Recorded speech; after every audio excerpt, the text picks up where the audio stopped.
भारत का सबसे बड़ा बैंक घोटाला सामने आए पूरे 3 दिन हो चुके हैं। इंडियन मीडिया ने मोदी सरकार से अभी तक ये नहीं पूछा है कि 23,000 करोड़ के इस घोटाले का मेन मुलजिम ऋषि अग्रवाल कहां है, उसे गिरफ्तार क्यों नहीं किया जा रहा है। दरअसल भारत में जनता को हिंदू मुसलमान का राष्ट्रीय सिलेबस पकड़ा दिया गया है और आवाम भी बड़ी शिद्दत से उसी में उलझी हुई है। दूसरी तरफ मुल्क का खजाना लूट रहा है। इस चल रही लूट का असर किस पर पड़ेगा? जी हां, इस लूट का असर पड़ेगा आपके बच्चों के फ्यूचर पर। पिछले 2 साल में लगभग 25 करोड़ लोग गरीबी रेखा से नीचे चले गए हैं और करोड़ों लोगों का रोजगार छीन लिया गया है। जनता लगातार गरीब हो रही है। आप सोते रहिए या फिर हिंदू मुसलमान के बहाने गढ़ी गई नफरत और मजहबी उन्माद में उलझे रहिए। जब तक आप जागेंगे शायद देर हो चुकी होगी। काफी पहले राजाओं महाराजाओं के जुल्म की कहानियां सुनने को मिलती थीं कि जनता के पास खाने को नहीं होता था और राजा के महल में जश्न और नाच गाने की महफिलें चल रही होती थीं। किला और मकबरा बन रहा होता था। वही सब कुछ आज के दौर में देखने को मिल रहा है इस न्यू इंडिया में। गोदी मीडिया तो आपको यह सब कुछ बताएगा नहीं, सोच रही हूं मैं ही बता दूं। जब आप हिंदू मुसलमान के राष्ट्रीय सिलेबस में बिजी हैं, तब बिना किसी रुकावट के धड़ल्ले से आपका मुल्क लूट रहा है। धर्म, कल्चर, नेशनलिज्म का चोला ओढ़कर लूट का तमाशा चल रहा है। पिछले 7 साल में कुल 5,35,000 करोड़ रुपए का बैंक घोटाले हो चुके हैं। यह पैसा आपका था। पिछले 7 साल में कॉरपोरेट का 8,17,000 करोड़ रुपए का कॉरपोरेट लोन बट्टे खाते में डाल दिया गया है।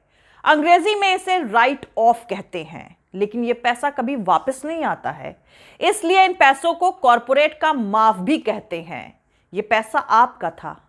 पिछले 7 सालों में बैंक के एनपीए में 21 लाख करोड़ रुपए का इजाफा हुआ है। एनपीए मतलब वो कर्ज जो अमीरों को दिया गया और फिर वापस नहीं आ रहा है। ये पैसा आपका है। देश में बहुत पैसा है, लाखों करोड़ों, लेकिन आम आदमी दिल्ली, बॉम्बे, सूरत में फंस गया तो उसके लिए ट्रेन नहीं थी, बसेस नहीं थी। याद दिला दे, खुद को फकीर कहने वाले चौकीदार ने उसी दौरान अपने लिए 16,000 करोड़ के 2 उड़न खटोले खरीदे। लॉकडाउन के पहले हफ्ते में 12 करोड़ लोगों का रोजगार छूट गया था। मुल्क के प्रधान सेवक ने अपने लिए 12 करोड़ की कार खरीदी। 1 साल में 23 करोड़ लोग गरीबी की रेखा से नीचे चले गए। प्रधानमंत्री नरेंद्र मोदी अपने लिए 20,000 करोड़ का हवा महल बनवा रहे हैं। अगर आप आम आदमी हैं तो लाइन में लगे रहिए, कटोरा थामिए और 5 किलो राशन लीजिए। अगर आप नौकरी पेशा मिडिल क्लास हैं तो दिन रात हिंदू मुसलमान वाले नफरत भरे मैसेजेस को व्हाट्सएप पर फॉरवर्ड करते रहिए। अगर आप इंडस्ट्रियलिस्ट हैं तो भारत के बैंक लूट लीजिए, गुजरात में रहिए या लंदन निकल जाइए। चौकीदार की बड़ी जबरदस्त और निराली चौकीदारी चल रही है। चौचक निगरानी में मुल्क के खजाने की लूट जारी है। आपको बता दूं कि एक और गुजराती ने 28 बैंक को 22,842 करोड़ का चूना लगाया है। बताया जा रहा है कि यह बैंकिंग के इतिहास का सबसे बड़ा घोटाला है। घोटाले की खबरें थोक में हैं, पर बिके हुए गोदी मीडिया और मरे हुए नागरिकों को फर्क पड़ना अब बंद हो चुका है। लेकिन फिर भी आपको बता दूं, दरअसल एबीजी शिपयार्ड नाम की एक गुजराती कंपनी है जो जहाज बनाने और मरम्मत का काम करती है। इसके डायरेक्टर ऋषि कमलेश अग्रवाल सहित दूसरे कई लोगों के खिलाफ 28 बैंकों के साथ 22,842 करोड़ रुपए की धोखाधड़ी करने के इल्जाम में एफआईआर दर्ज करी गई है। इसके शिपयार्ड गुजरात के दहेज और सूरत में हैं। इस कंपनी के कुल 8 लोगों के खिलाफ एफआईआर दर्ज करी गई है। घोटाले का वक्त अप्रैल 2012 से जुलाई 2017 तक का बताया गया है। यह सीबीआई की तरफ से दर्ज किया गया अब तक का सबसे बड़ा बैंक धोखाधड़ी का मामला है। यह फ्रॉड 2 कंपनीज ने मिलकर किया है, एबीजी शिपयार्ड और एबीजी इंटरनेशनल प्राइवेट लिमिटेड। दोनों ही कंपनियां एक ही ग्रुप की हैं। 22,842 करोड़ का यह बैंक घोटाला जो सामने आया है, उसमें 28 बैंकों को चूना लगाया गया है। बताया जा रहा है कि ये बैंकिंग के इतिहास का सबसे बड़ा घोटाला है। ये नीरव मोदी से भी बड़ा घोटाला है। नीरव मोदी भी गुजराती था, मेहुल भाई भी गुजराती थे, ये भी गुजराती हैं। सारे धोखेबाज भगौड़े गुजराती ही क्यों निकल रहे हैं? क्या ये एक कोइंसिडेंट है या फिर एक एक्सपेरिमेंट? कुछ याद आया दोस्तों? कहने का मतलब है कि ये एक संयोग है या प्रयोग। वैसे लगातार जो बैंक लूटे जा रहे हैं वो पैसा भले ही सीधे आपकी जेब से नहीं जा रहा है, लेकिन है वो आपका ही पैसा। आपसे वसूला गया टैक्स सरकारी खजाने में जाता है और वही पैसा बैंकों के जरिए कॉरपोरेट को लोन में दिया जाता है। जितना पैसा कॉरपोरेट का लोन माफ करने और बैंक फ्रॉड करने में लुट रहा है, ये आपका पैसा है। देश के 28 बैंकों का 22,842 करोड़ लूट लिया गया है। ये एबीजी शिपयार्ड नाम की गुजराती कंपनी जहाज बनाती है और ये देश में जहाज बनाने वाली सबसे बड़ी प्राइवेट कंपनी है। ये इंडियन नेवी के लिए भी जहाज बनाती है। एबीजी शिपयार्ड पर 2014 में 11,000 करोड़ का लोन था। इसकी रिकवरी करने की जगह इसे और लोन दे दिया गया। 2022 में ये बढ़कर लगभग 23,000 करोड़ पहुंच गया है। यहां पर आपको बता दूं, देश का सबसे बड़ा बैंक घोटाला एबीजी शिपयार्ड का मामला वैसा बिल्कुल नहीं है जैसा गोदी मीडिया आपको बताने की कोशिश कर रहा है। सबसे पहले तो यह समझ लीजिए कि घोटालेबाज हैं कौन। ऋषि अग्रवाल इस कंपनी के कर्ता धर्ता हैं, जो इस घोटाले के मेन किरदार है। ऋषि अग्रवाल रवि और शशि रुइया की बहन के लड़के हैं। फोर्ब्स के मुताबिक रुइया ब्रदर्स 2012 में देश के सबसे अमीर शख्स थे। उनकी कंपनी एसआर ग्रुप है जो अब बिखर चुकी है। मेन कंपनी एसआर ऑयल भी 2018 में रूस की कंपनी के हाथों बिक चुकी है। यानी यह घोटाला एसआर से भी जुड़ा हुआ है। मीडिया यह हकीकत बता ही नहीं रहा है। अभी जो खबरें आई हैं सामने वो ये हैं कि सीबीआई ने मामला दर्ज कर लिया है, लेकिन इसकी शिकायत बैंकों के कंसोर्टियम ने 8 नवंबर 2019 को दर्ज कराई थी। 1.5 साल से ज्यादा वक्त तक जांच करने के बाद सीबीआई ने अब इस पर कार्रवाई करी है।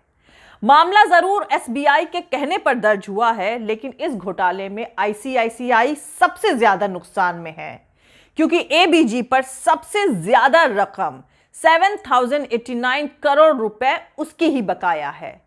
इसके अलावा आईडीबीआई बैंक का 3,639 करोड़ फंसा हुआ है। आईडीबीआई को जबरदस्ती मोदी सरकार ने एलआईसी के हाथों खरीदवाया है, इसलिए एलआईसी भी इस घोटाले के नुकसान में है। एबीजी पर स्टेट बैंक ऑफ इंडिया का रुपए 2,925 करोड़ बकाया है। एबीजी का मामला नीरव मोदी की तरह नहीं है, क्योंकि आज की तारीख में एबीजी शिपयार्ड में आईसीआईसीआई बैंक की 11% हिस्सेदारी है, जबकि IDBI bank, oriental bank of commerce और पंजाब नेशनल बैंक में से हर एक की 7% हिस्सेदारी है। इसी तरह देना बैंक की हिस्सेदारी 5.7% है। इसका मतलब यह है कि बैंकों की पूरी रकम डूब चुकी है। रिजर्व बैंक ने जून 2017 में बैंकों को जिन 12 कंपनियों को बैंक्रप्सी कोर्ट में ले जाने को कहा था, उसमें एबीजी शिपयार्ड भी शामिल थी। उस वक्त एबीजी शिपयार्ड के लिए सिर्फ लिबर्टी हाउस ने ही बोली लगाई थी। लिबर्टी हाउस ने 10 साल में इतना पैसा चुकाने की बात कही थी और वो कैश भी बिल्कुल नहीं दे रहा था, इसलिए इस ऑफर को बैंक ने रिजेक्ट कर दिया था। ये ग्रुप पहले से ही मुश्किल में था। 2014 में जब मोदी सत्ता में आए थे, तब आईसीआईसीआई बैंक की अगुवाई में 22 बैंकों के ग्रुप ने एबीजी शिपयार्ड के 11,000 करोड़ रुपए के कर्ज को रीस्ट्रक्चरिंग करने के लिए सहमति जताई थी, ताकि पेमेंट करने के लिए कंपनी को ज्यादा वक्त मिल जाए। यानी उस वक्त भी उसे और लोन दिया गया था।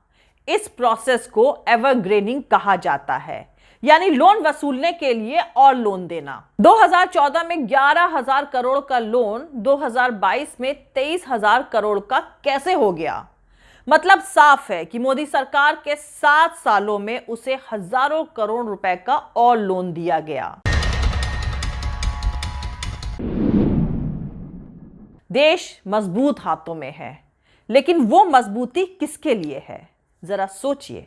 वो मजबूती है बैंक लूट के लिए, करप्शन के लिए, कॉरपोरेट के लिए या फिर आपके लिए। वैसे करप्शन से फिर याद आया कि एक बार फिर राफेल में घोटाले की खबरें दुनिया भर में छप रही हैं। राफेल मामले में करप्शन की बदबू फिर से उठी है। जितने पैसे में भारत ने फ्रांस से 36 राफेल खरीदे, उससे कम पैसे में इंडोनेशिया को 42 राफेल मिले हैं। भारत का सौदा 4 साल पहले हुआ था, जाहिर है तब और सस्ता रहा होगा। राफेल डिफेंस सौदे में दलाली खाने का शक और पुख्ता हो गया है। भारत ने 8.7 अरब डॉलर में 36 राफेल खरीदे, जबकि इंडोनेशिया ने 8.1 अरब डॉलर में 42 राफेल खरीद लिए। मोदी जी सेल्फ ब्लेस्ड ईमानदार हैं। भक्तों को मोदी जी ने बताया है कि वो ये सारा काम देश हित में कर रहे हैं। अब मोदी जी देश बेच दें, भक्तों का गमछा बनियान तक बेच दें, तो भी भक्त कहेंगे कि मोदी जी ने कुछ सोच समझ कर ही किया होगा। खैर, चौकीदार बनकर खजाने की रखवाली करने आए नरेंद्र मोदी जब से प्रधानमंत्री बने हैं, तब से लगातार एक एक करके बैंक डूब रहे हैं। बैंकों के पैसे डूब रहे हैं, इकोनॉमी डूब रही है, मुल्क का फ्यूचर अंधेरे में डूब रहा है और आप हिजाब के खिलाफ भगवा गमछे का तमाशा करते रहें। और सबसे अहम बात है, आपको गर्व करते रहना है। फिलहाल मुझे इजाजत दें। जय हिंद, सत्यमेव जयते, अल्लाह हाफिज। दोस्तों, हमारा पूरा वीडियो और दूसरे और वीडियोस देखने के लिए हमारे YouTube channel political Tamasha with doctor Arshi को सब्सक्राइब करके वहां पे लगी बेल आइकॉन को जरूर दबा दें, ताकि आपको हमारे आने वाले हर वीडियो की अपडेट्स मिलती रहे।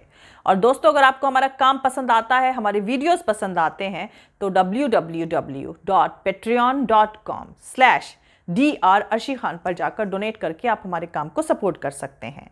दोस्तों, अगर आपको हमारा वीडियो पसंद आता है तो लाइक और शेयर करना हरगिज नहीं भूलें। आप हमें फॉलो भी कर सकते हैं हमारे ट्विटर, इंस्टाग्राम और फेसबुक पेज पर। मेरा ट्विटर हैंडल है @अर्शी अजीज खान। थैंक यू, मिलते हैं अगले वीडियो में।